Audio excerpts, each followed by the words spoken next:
Hello students, आज हम unionist party के बारे में पढ़ेंगे कि यूनियनिस्ट पार्टी का हरियाणा के अंदर क्या योगदान रहा है। तो यूनियनिस्ट पार्टी का जब नाम आता है तो हमें एक चेहरा याद आता है, वो है सर छोटू राम का। सर छोटू राम के अथक प्रयासों की वजह से यूनियनिस्ट पार्टी का गठन हुआ था। उसमें उनका सहयोग पंजाब के नेता फजल हुसैन ने दिया था और ये पार्टी 1923 में बनाई गई थी। सर छोटू राम के बारे में हम और थोड़ा सा विस्तृत इसके बारे में चर्चा करते हैं कि सर छोटू राम का जन्म जो है वो एक जाट परिवार में हुआ था। सांपला गढ़ी गांव है रोहतक के पास, वहां पर इनका जन्म हुआ। आर्थिक रूप से एक आप कह सकते हैं कि काफी कमजोर परिवार इनका था और बड़ी मेहनत और बड़े संघर्ष के बाद इन्होंने शिक्षा प्राप्त की और अंततः इन्होंने वकालत की डिग्री हासिल की। और इसके साथ साथ जो था इनका जो जीवन बीता उसमें इन्होंने इतने उतार चढ़ाव जो है वो देखे, जिससे कि उन्हें इसके साथ साथ किसान परिवार से संबंध रखते थे, तो उन्हें किसानों की समस्याओं के बारे में भली भांति परिचित थे, उनकी आर्थिक स्थिति के बारे में भली भांति परिचित थे।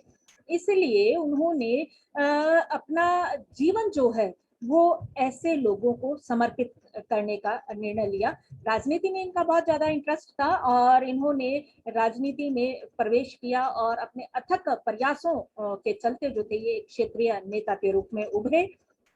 और इन्होंने जो था उस समय की परिस्थितियों को देखते हुए या उस समय जो था इन्होंने कांग्रेस पार्टी को ज्वाइन किया था। कांग्रेस के जो सिद्धांत थे, नियम थे जो थे, उन पर ये चलते हुए कांग्रेस पार्टी में सम्मिलित हो गए थे।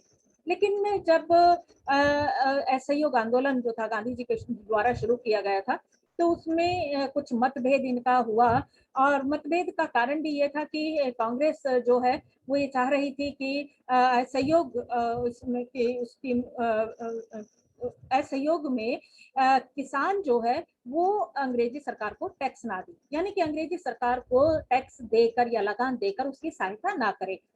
तो इस बात पर इनका मतभेद हुआ था। सर छोटू राम का कहना था कि अगर किसान लगान नहीं देगा, टैक्स नहीं देगा, तो अंग्रेज उनकी भूमि पर कब्जा कर लेंगे और ऐसे उसमें किसानों की स्थिति जो है वो और भी ज्यादा बदतर हो जाएगी।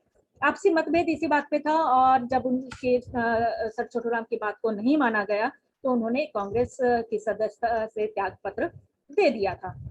उसके बाद उन्होंने 1923 ईस्वी में पंजाब के नेता फजल हुसैन जो थे उनके साथ मिलकर यूनियनिस्ट पार्टी का गठन किया, क्योंकि उस समय हालात जो थे वो बहुत ज्यादा बिगड़ चुके थे। गांधी जी ने असहयोग आंदोलन वापस ले लिया था। युवा वर्ग जो था वो गांधी जी से नाराज था कि इतने बड़े चलते आंदोलन को एकदम से ऐसे वापस ले लेना जो था वो गलत है। तो कांग्रेस का प्रभाव जो था वो धीरे धीरे भारत में नहीं हरियाणा के अंदर भी कम होता जा रहा था और सांप्रदायिक भावना जो थी वो लगातार भड़क रही थी। सांप्रदायिकता की भावना जो था भड़कना शुरू हो गई थी। मुस्लिम जो है वो कांग्रेस को हिंदुओं की पार्टी मान रहे थे और उन्हें अपना हित जो है वो कांग्रेस में नहीं दिख रहा था, इसलिए उन्होंने अलग अलग पार्टियां जो थी वो बनानी शुरू कर दी थी। उन्होंने 1923 में अंबाला के सैयद नौरंग ने अमायत ए तबलीग उल इस्लाम नामक एक पार्टी बनाई थी, यानी कि ऐसी क्षेत्रीय पार्टियां जो थी वो मुस्लिम नेताओं ने बनानी शुरू कर दी थी। एक सांप्रदायिक माहौल जो था वो बिगड़ना शुरू हो गया था और जो था उस समय सर छोटू राम ने सांप्रदायिक भावना को हरियाणा से दूर करने के लिए आप कह सकते हैं कि इस पार्टी का गठन किया और इस पार्टी में दोनों हिंदू और मुसलमानों को पूरा आप कह सकते हैं कि सम्मिलित किया गया। और इसमें वो सभी लोग जो थे जो कि सांप्रदायिकता से तंग आ चुके थे, यानी कि आप कह सकते हैं कि सांप्रदायिक दंगों से, सांप्रदायिक विचारधारा से तंग आ चुके थे, वो सभी के सभी लोग जो थे वो इसमें सम्मिलित हो गए। ये पार्टी हरियाणा और पंजाब दोनों क्षेत्रों में काफी लोकप्रिय हुई थी। ऐसा नहीं कि हरियाणा में, पंजाब में भी बहुत इसकी लोकप्रियता मिली थी और पंजाब के नेता जो थे वो इसमें सम्मिलित होना शुरू हो गए थे। वहाँ के क्षेत्रीय नेताओं का सहयोग जो था वो यूनियनिस्ट पार्टी को मिलना शुरू हो गया था। और इसका प्रभाव आप देखेंगे कि यूनियनिस्ट पार्टी का आप राजनीति में प्रभाव कि जब 1923 के जब चुनाव हुए तो 1923 के चुनाव से पहले जो था इसमें इस यूनिस्ट पार्टी के द्वारा जाट गजट नामक एक अखबार निकाला गया, जिसमें कि जाटों के नहीं, पूरी आप कह सकते हैं कि किसान समुदाय, गरीब लोगों की समस्याओं का उल्लेख किया गया। उनको निजात दिलाने के लिए आप कह सकते हैं कि कोशिशें उन्होंने शुरू कर दी थी, किस तरह से जो किसान है, गरीब जो है, वो चाहे वो किसी भी धर्म के हों, उसमें ऐसा नहीं था कि हिंदू धर्म के हैं तो उनको ही फायदा मिलेगा, नहीं।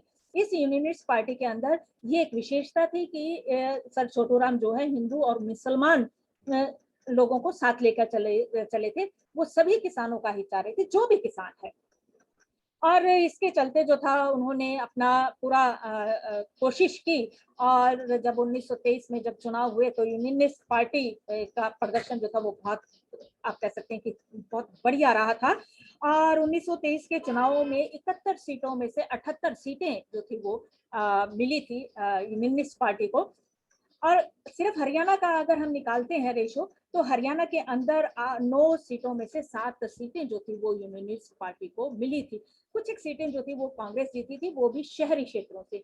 गांव की बात करें तो गांव पर पूरी पकड़ जो थी वो यूनियनिस्ट पार्टी की थी, और इसका श्रेय जो है सर छोटूराम को जाता है, और इसके साथ साथ उसके उनके जो सहयोगी थे उनका इसका श्रेय जाता है।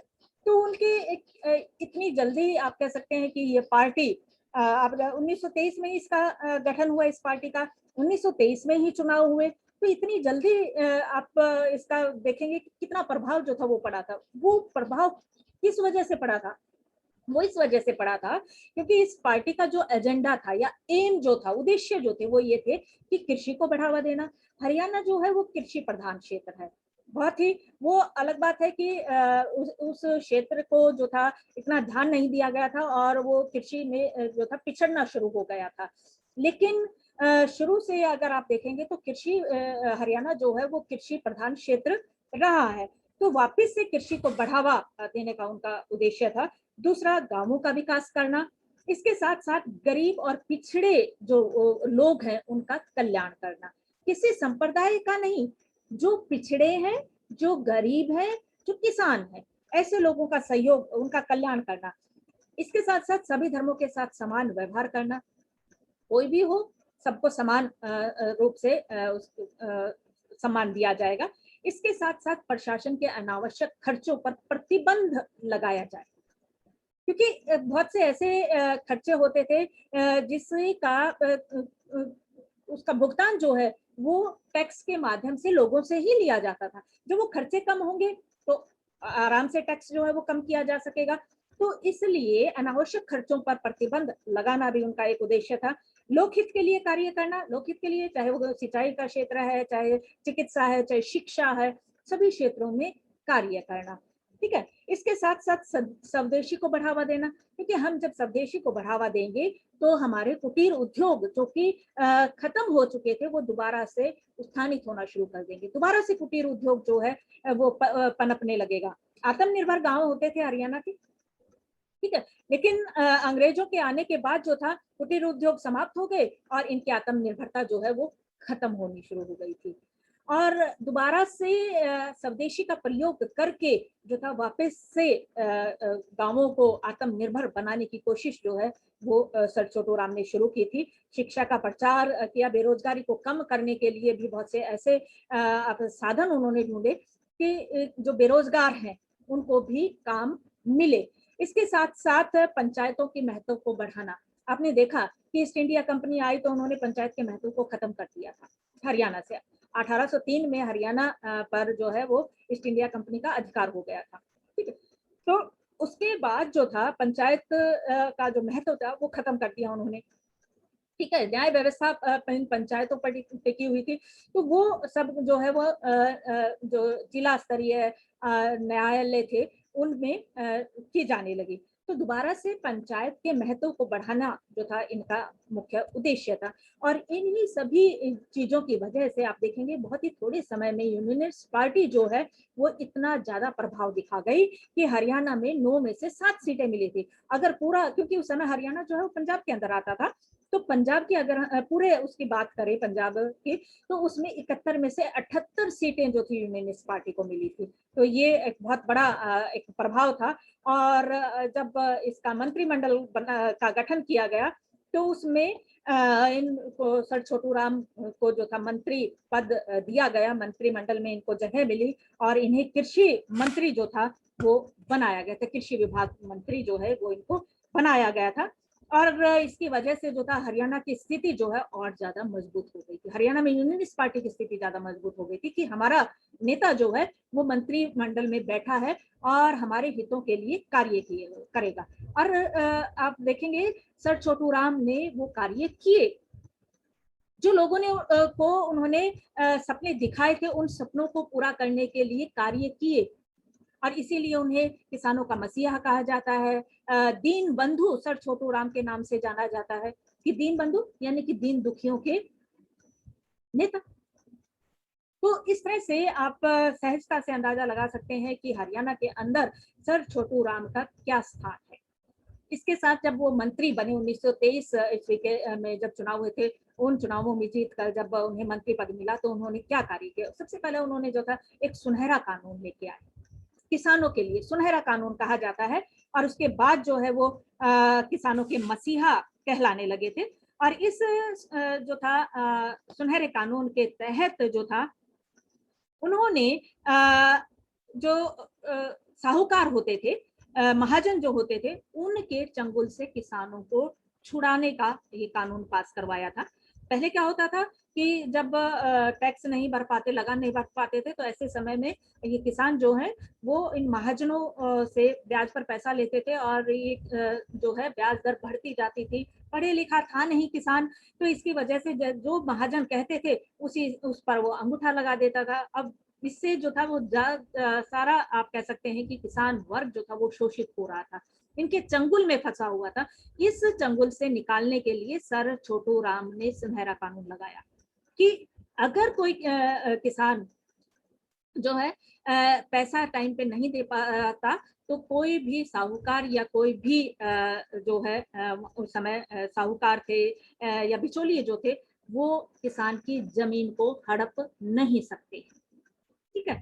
तो इस तरह से किसान उनके चंगुल से छूट गए। क्योंकि पहले क्या था कि अगर नहीं टाइम पे आप पैसा कर्जा चुका पाए, तो ये साहूकार जो है वो जमीन जो है वो अपने हथिया लेते थे। तो लेकिन अब इस कानून की वजह से जो था किसानों को जो था एक बहुत बड़ा अवसर, या आप कह सकते हैं कि बहुत बड़ा जो था तोहफा सर छोटू राम ने दिया था।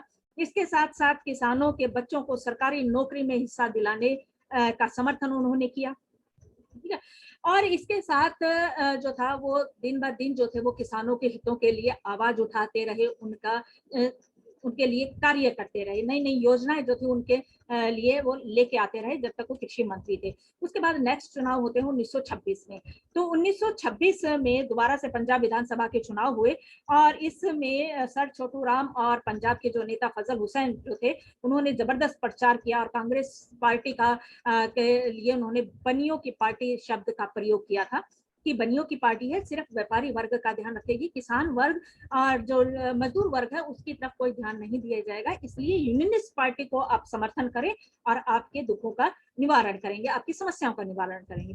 और जनता जानती थी क्योंकि उन्होंने सुनहरा कानून लेके आए थे और किसानों की समस्याओं का काफी हद तक उन्होंने निवारण भी किया था। तो इसके चलते जो था कांग्रेस पार्टी को जो था चुनाव हुए और उस में चुनाव में यूनियनिस्ट पार्टी ने 71 सीटों में से 31 सीटें प्राप्त की थी। हालांकि ये जो था सीटें थोड़ा कम थी क्योंकि इसमें 1923 के चुनाव में 71 में से 38 सीटें प्राप्त करी थी और 9 में से 7 सीटें, ठीक है, हरियाणा में। अब यह आंकड़ा थोड़ा सा कम हो गया था, 71 सीटों में से 31 सीटें प्राप्त हुई थी और हरियाणा की हम बात करें तो 9 में से 4 सीटें प्राप्त हुई थी। तो मंत्रिमंडल में तो जगह नहीं मिली थी सर छोटू राम को, लेकिन इस दौरान भी ये किसानों के कल्याण के लिए ये कार्य करते रहे, मुद्दे उठाते रहे और आप कह सकते हैं कि सरकार को विवश करते रहे कि किसानों के हित में कार्य किए जाए। और इसके चलते इन्होंने 1929 ईस्वी में छोटे किसानों का भू राजस्व माफ करवा दिया था और सरकारी नौकरियों में ग्रामीण क्षेत्र के लोगों को प्राथमिकता देने का प्रयास इन्होंने किया था। उसके बाद 1930 में चुनाव होते हैं। 1930 में जब चुनाव हुए तो 37 सीटें जीतकर यूनियनिस्ट पार्टी ने अपना प्रभुत्व वापस से स्थापित कर लिया था। 7 में से आप कह सकते हैं कि शुरू में 7 सीटें प्राप्त हुई थी, तो लेकिन अब भी कुछ कम नहीं था। 1930 में उन्होंने 6 सीटें जो थी वो 7 में से 6 सीटें हरियाणा में जीती थी और इसमें जो था किस यूनियनिस्ट पार्टी के नेता जो मंत्रिमंडल बना तो उसमें इनको फिर से स्थान मिला था सर छोटू राम को। और इन्होंने अपने अथक प्रयासों से आप कह सकते हैं कि 1930 ईस्वी से 1933 ईस्वी के मध्य किसानों को भू राजस्व व सिंचाई टैक्स जो जैसे कर जो थे उनसे मुक्त करवा दिया था और ये बहुत बड़ी राहत थी किसानों के लिए। टैक्स माफ हो गए, ठीक है, अब उनको अपनी भूमि जाने का कोई खतरा नहीं है, ठीक है। तो किसान जो थे वापस से जो था कृषि की तरफ लौट आए थे, कृषि का क्षेत्रफल बढ़ गया था, ठीक है। लोग जो थे वो अधिक से अधिक उत्पादन जो था उन्होंने करना शुरू कर दिया था।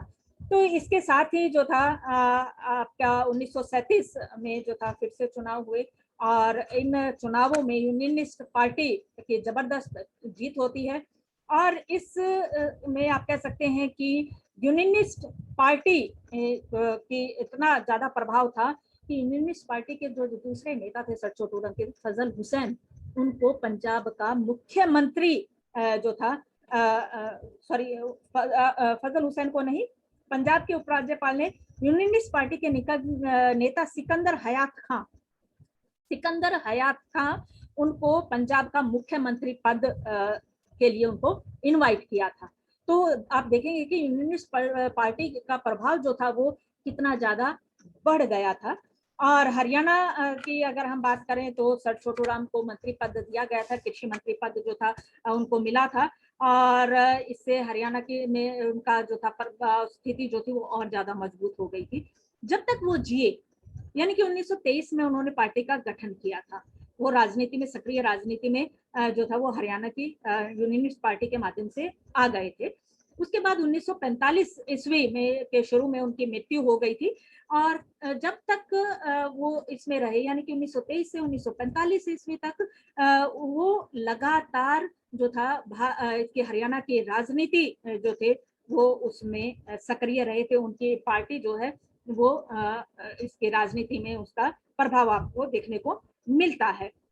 लेकिन उनकी मृत्यु के बाद जो है यूनियनिस्ट पार्टी का प्रभाव जो था वो थोड़ा कम होने लगा था। धीरे धीरे जो था वो लोगों को जो था वो छुटने शुरू हो गए थे और इसका फायदा जो था वो मुस्लिम लीग ने उठाया था। उसने मुस्लिम लीग, क्योंकि मुसलमान वर्ग जो था वो कहीं ना कहीं आप कह सकते हैं कि पूरा का पूरा मुस्लिम वर्ग हरियाणा का वो यूनियनिस्ट पार्टी से जुड़ा हुआ था, ठीक है। अब यूनियनिस्ट पार्टी का प्रभाव खत्म हो गया तो मुस्लिम लीग जो थी उन्होंने अपने आप को शुरू कर दिया। जो जितना भी जनाधार जो था उन्होंने बना रखा था वो सारा का सारा मुस्लिम लीग की तरफ आ गया। हरियाणा में जो था कोई ऐसा जाट नेता जो था सर छोटू राम के बाद नहीं हुआ जो कि इस यूनियनिस्ट पार्टी को होल्ड कर सके। तो बाद में जो था ये मुस्लिम पार्टी जो थी बनी थी और 1946 में जो चुनाव हुए थे उसमें मुस्लिम लीग का एक मुस्लिम लीग जो है वो एक बड़ी पार्टी बनकर उभरी थी। तो ये है आपका यूनियनिस्ट पार्टी के बारे में। तो क्या सफलताएं हासिल की वो भी एक बार हम थोड़ा सा क्विक रीजन उसकी ले लेते हैं कि क्या क्या जो थे फायदे सफलताएं यूनियनिस्ट पार्टी को मिली थी सर छोटू राम के रहते हुए।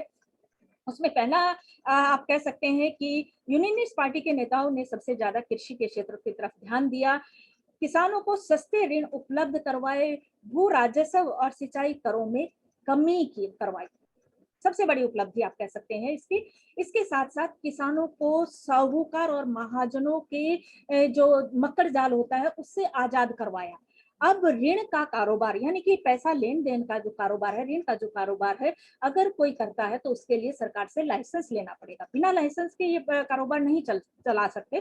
तो इससे जो था साहूकारों का जो था धंधा कम हो गया और उन्होंने इस क्षेत्र से निकलना शुरू कर दिया। इसके साथ साथ आप कह सकते हैं कि 1939 में एक एक्ट पास किया गया था, मंडी एक्ट। वो मंडी एक्ट इसलिए पास किया गया था कि सरकारी मंडियां बनाई गई थी और एक निश्चित आप उसको जो आप कह सकते हैं कि रेट पर, निश्चित रेट पर जो कि सरकार के द्वारा तय किया गया है, उस पर किसान अपनी फसल जो है इन मंडियों में बेच सकता था। एक बहुत बड़ा आप कह सकते हैं कि प्लेटफॉर्म जो था वो किसानों को इस एक्ट के द्वारा दिया गया था। ये मंडी एक्ट था जो कि 1939 में जो था इसको लागू किया गया था। इसके साथ साथ यूनियनिस्ट सरकार के अधीन जो था 1945 और 1946 ईस्वी में सिंचित क्षेत्र जो था वो 143 लाख एकड़ भूमि हो गया था। 1945 से 1946 के अंदर जो है वो बहुत से ऐसे प्रोजेक्ट चलाए गए थे जिससे कि कृषि का, सिंचाई का जो क्षेत्र था वो बढ़ गया था। कितना हो गया था? 143 लाख हेक्टेयर जो था वो हो गया था। अगर हम बात करें 36-37 में, तो उस समय 119 लाख हेक्टेयर भूमि पर सिंचाई की जाती थी। और इसके साथ साथ और भी जो प्रोजेक्ट थे, सिंचाई के प्रोजेक्ट, बांध जो थे वो बनाए गए थे, चलाए गए थे। और जिसमें हवेली करनाल प्रोजेक्ट आपका आता है, थाल प्रोजेक्ट है, वेस्टर्न यमुना कैनाल प्रोजेक्ट जो है उनका निर्माण यूनियनिस्ट पार्टी के द्वारा किया गया था। उनकी कोशिशों से ये प्रोजेक्ट जो है वो शुरू किए गए थे, निर्माण इनका शुरू किया गया था। इसके साथ साथ गांवों के अंदर सड़कों का निर्माण किया गया, आपका बिजली जो है वो उसको पहुंचाया गया, पीने का पानी, ठीक है, स्कूल, प्राथमिक शिक्षा जो है वो शुरू की गई। और इसके साथ साथ चिकित्सा के केंद्र जो थे वो खोले गए। यानी कि आप कह सकते हैं कि यूनियनिस्ट पार्टी ने हरियाणा के जो गांव थे उनकी स्थिति को पूर्णतः जो था वो बदल दिया था। 6 से 12 वर्ष को की शिक्षा, जो प्राथमिक शिक्षा होती है वो अनिवार्य कर दी गई। बच्चों को मुफ्त में शिक्षा दी जाती थी। इसके साथ साथ लड़कियों की जो शिक्षा होती थी, लड़कियों की शिक्षा जो है उस पर भी विशेष ध्यान दिया गया। और इसके साथ साथ जो था वो बेरोजगारी को दूर करने के लिए विभिन्न कुटीर उद्योगों को प्रोत्साहित किया गया। हथकरघा उद्योग लगाए गए और उद्योग जो थे उनको प्रोत्साहित किया गया। सरकार की तरफ से उनको विशेष योजनाएं जो थी वो दी जाती थी ताकि ये कुटीर उद्योग जो है वो आप इसमें की वजह से जो है इनकी स्थिति, किसानों की स्थिति है, मजदूरों की स्थिति है, ये बढ़ सके। ठीक है, स्वदेशी का मैंने कहा था ना कि यूनियनिस्ट पार्टी में सर छोटू राम ने स्वदेशी का महत्व बताया है। तो स्वदेशी का महत्व जो है वो यहाँ पर उन्होंने सटीक रूप से लागू किया था। इसके साथ अगर उनकी एक बहुत बड़ी उपलब्धि जो कि सुनहरा कानून थी, उसको आप दे सकते हैं कि सुनहरा कानून उन्होंने वो लेके आए थे और जिसकी वजह से कोई भी साहूकार जो था या कोई बड़ा जमींदार जो था वो छोटे किसानों की भूमि को जब्त नहीं कर सकता था। तो ये उपलब्धियां थी यूनियनिस्ट पार्टी की। और सर छोटू राम जो है वो हरियाणा के इतिहास में हमेशा अमर रहेंगे अपनी उपलब्धियों की वजह से। जो उन्होंने कार्य किए हरियाणा के किसान वर्ग के लिए, निम्न वर्ग के लिए, बिना किसी जातीय भेदभाव को बीच में लाए, उसकी वजह से आज भी अगर हम बात करें तो आज भी सर छोटू राम जो है उनको उतना ही सम्मान जो है वो हरियाणा के लोगों के द्वारा दिया जाता है। यानी कि आप कह सकते हैं कि हरियाणा में नहीं, पूरे भारत की अगर हम बात करें तो किसान नेताओं में, किसानों का जो नेता है उनकी उच्च श्रेणी में जो है सर छोटू राम को गिना जाता है। तो ये आज का टॉपिक हमारा यही खत्म होता है। ये हमारी यूनियनिस्ट पार्टी थी जिसके संस्थापक सर छोटू राम थे। 1923 में इस पार्टी को गठित किया गया था। Thank you students.